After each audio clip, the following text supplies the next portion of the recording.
some of the materials you're going to need to make your plastic water bottle planter. And then below I have listed some of the things that you'll need once you actually get to where you're ready to choose your seeds and plant them and grow your plant. So the first thing we're going to do is take off the label of your water bottle. You can leave it if you want to. I just prefer to take it off because it makes it kind of easier to watch my plant grow. So the next thing to do is to get a marker. I just used a plain washable one. A Sharpie works just as fine as well. And just mark where you're going to cut your water bottle. I did mine about the middle of the water bottle so that I have an even amount of water to soil ratio whenever I do get to that point where I'm ready for the yarn to be watering my plant.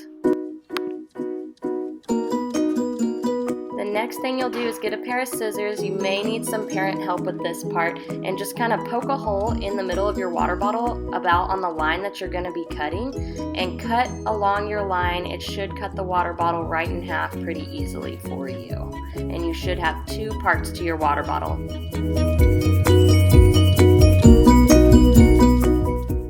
You're going to want to poke a hole in the top of your lid because that's where we're going to string our yarn through. So this might be a place where your parents can help you out too. Get some scissors. You can see that my hole was not as perfect, but that's okay.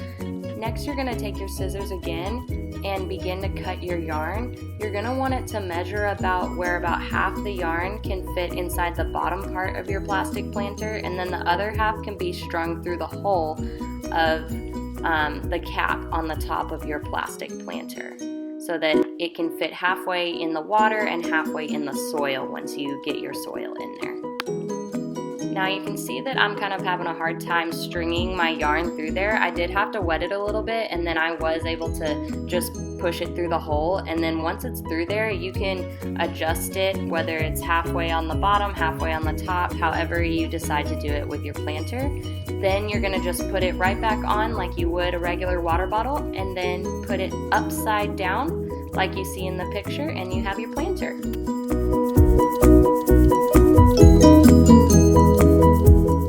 So I just grabbed some basic potting soil, and I got about a half a cup to pour in there. You might want to do this outside or over a paper towel because it did kind of spill on the table whenever I did it.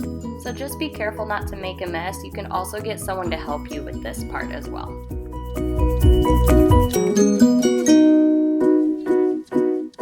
So now you've reached the part where you can go ahead and start to put some water in the bottom half of your planter. So I just used regular tap water, filled it up a little bit. This is where the yarn is going to soak up the water into the soil to be able to water your plants.